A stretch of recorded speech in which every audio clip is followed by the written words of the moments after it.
As many of you guys know, brand new film opening up this week, being directed by the amazingly on a hot streak Damien Chazelle, who directed Whiplash, who directed La La Land, and now he's going in to direct his new film, First Man, re-teaming with his La La Land star Ryan Gosling and the Queen's Claire Foy. I had a chance to go see First Man yesterday, and I'm going to tell you this. First Man is a hell of a movie. It is seriously a hell of a movie that has a lot going for it and a very surprising weakness to the film. There's a shortcoming to this film that surprised me a lot, that this is a shortcoming of the film that we'll get, but we'll get to that in a second. This is a movie that does something so right that a lot of these types of movies don't do. There would be the temptation by Damien Chazelle to focus the movie on the events, right? Focus the movie on the things that happen. But Damien Chazelle seems to understand that the best stories are the ones that are told from a character's point of view. When you keep the story about a character, or plural, characters, in the midst of these events, more times than not, that is the best approach. Now, there are exceptions. Take a movie like Christopher Nolan's Dunkirk. That was a movie that clearly focused on the events rather than the characters per se, and that worked perfectly for that story. But for the most part, I find that usually the movies that focus on the characters tell the more powerful and the more potent stories.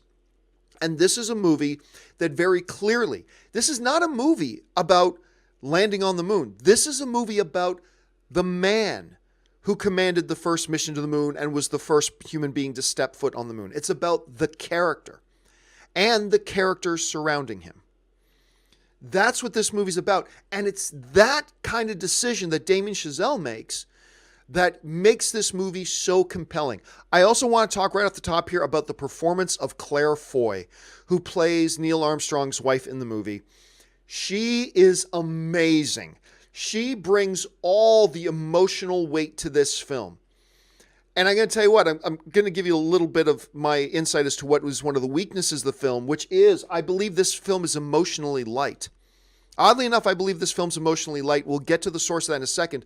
But Claire Foy's performance in this thing as Neil's wife brings balance to that. She is the human and the emotional heartbeat of the film. Even though the movie's not about her, her performance in this thing is ridiculously good. And I can completely see an Oscar nomination in the near future. And seeing her performance in this makes me even more excited for Girl in the Spider's Web, with her playing Lisbeth. Now that I've seen her in this, I'm dying to see her in Girl in the Spider's Web. She is a powerhouse in this movie, no doubt. Also, let me address this for a second. Like many of you, I heard, before seeing the movie, I heard this controversy going on around First Man, because the movie doesn't include a scene of Neil and Buzz planting the American flag on the moon. I mean, you see the American flag on the moon, but they don't show the scene of them actually planting it, right? And I started hearing all these complaints that this movie's un-American. This movie hates America. If you don't show them planting, and all this kind of stuff, right? Now, I hadn't seen the movie. And I remember thinking to myself, well, that sounds ridiculous. But I don't know. Maybe they have something to complain about. Maybe they have a legitimate complaint. I'll wait and see the movie. Oh, my God. As my dad used to say, bunch of whiny babies just looking for something to bitch about. I won't say who my dad was saying that about, but as my dad used to say, whiny babies just looking for something to bitch about. Holy crap. Look, anybody out there who's whining about they didn't show them planting the flag, they're un-American, shut up. Just shut up. This whole frickin' movie, this entire movie, was a 2-hour and 20-minute rah-rah USA fest. That's all this movie was. From start to finish was a 2-hour and 20-minute chant of USA, USA, USA, with the American flag everywhere, the John Kennedy speech, and like, we're going to get them Russians, we got to beat them to the moon, rah-rah, to average French women going, we believe in America, that America will get us there, and blah, blah. This whole freaking movie is a 2-hour and 20-minute rah-rah USA chant.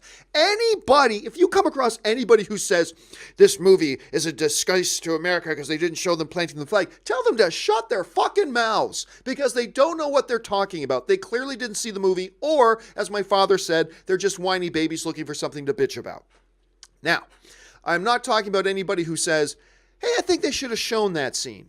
Well, that's fine if you think for the narrative that would have worked. Nothing wrong with that. But anybody who's saying they didn't show that, they hate America and blah, blah, oh, just tell them to shut up. This whole movie is almost borderline in a gigantic American propaganda piece. And I'm not saying that in a negative way. Not at all. It works in the movie. Rah, rah, USA. I mean, that coming from a Canadian critic talking about a movie starring a Canadian actor and Ryan Gosling playing an American hero.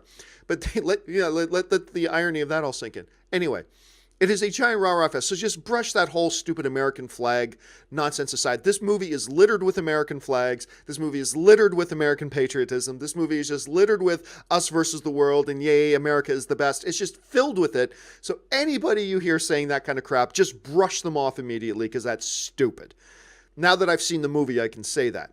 Anyway, let's move on here. Let me talk for a second about one of the weaknesses of the film. Because overall, this is a great movie. I had a thoroughly good time watching this thing. Well directed, all that kind of stuff. But here is my one glaring complaint about the film. And, you know, right now the movie's got like an 89% on Rotten Tomatoes. Well deserved. But what the criticism, I'm hearing some other people kind of echo the same feeling I had coming out of it. And oddly enough, it surrounds Ryan Gosling, who I believe is one of the best actors out there. I'm a big Ryan Gosling fan, good Canadian kid Ryan Gosling. But I will say this. The decisions Damien Chazelle, and I assume in collaboration with Ryan Gosling, the decision they made on how to portray Neil Armstrong, I believe ended up making the character come across as very emotionally shallow. There was not a lot of life in the character. And I don't mean he should have been happy and smiling, jumping him down, but it was so, you know, you talked about colors, whether colors are rich or they're desaturated. Emotionally, it was a very desaturated character. Like even in this one scene, kind of an important scene that we see in the trailer, right? There's a scene you can tell by the bruises on Gosling's face. I won't say what happened, but something just bad happened, right? And they're going through now and having this debate about whether they should scrap the whole mission. It's too dangerous, blah, blah, blah. And you got Ryan Gosling's character arguing back with them about, no, why it's important we still need to do it and why we still need to go. And in the trailer, you hear him say, we need to fail down here so we don't fail up there and all that kind of stuff. Even that, there was like no emotion to it. And I found in scene after scene after scene after scene, the choices that the performer and the director seemed to make was take any emotion out of it. They almost made him come across as a Vulcan in the movie. And I don't mean that in the good Star Trek way. They almost make him come across as a Vulcan. And so it took a little bit of wind out of the sails for me out of certain scenes that should have been really pivotal and kind of lessened them a little bit because they just refused. And we know Gosling can bring huge emotion to characters, but for whatever reason, Damien Chazelle and Gosling decided to really desaturate the emotion. It was done so much that I'm oftentimes in the movie sitting there and going, I don't understand why Claire Foy's character loves him. I don't understand why Jason Clarke's character even likes him. I don't understand why anybody likes him, like at all. Because even in happy moments, devoid of anything. And it just played out through the film. And you can say, well, we were just trying to make him based on the things we read about Neil Armstrong. Maybe that's true, but you got to keep in mind that you're making a movie and the characters need to come across and have some impact that way. And to me, that was the one big weakness of the film, was their decision to really desaturate any emotion, basically turning him into a Vulcan of the central character.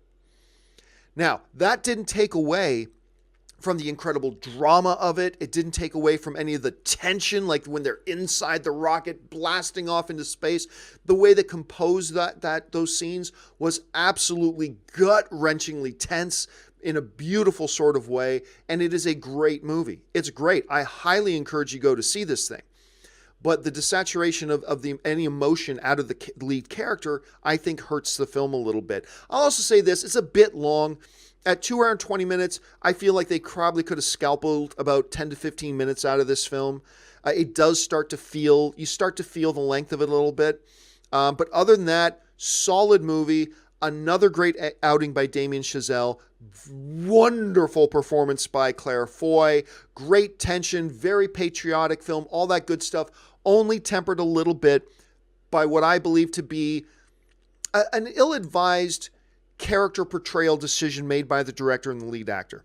But other than that, solid film. Have you guys had a chance to see First Man yet? If so, jump down to the comment section, let me know your thoughts. If you haven't seen it, I do recommend you run and check it out because it is a really solid, compelling, feel good, yay human race kind of movie. And I think we need more of these types of films. Go and check out First Man when you get a chance.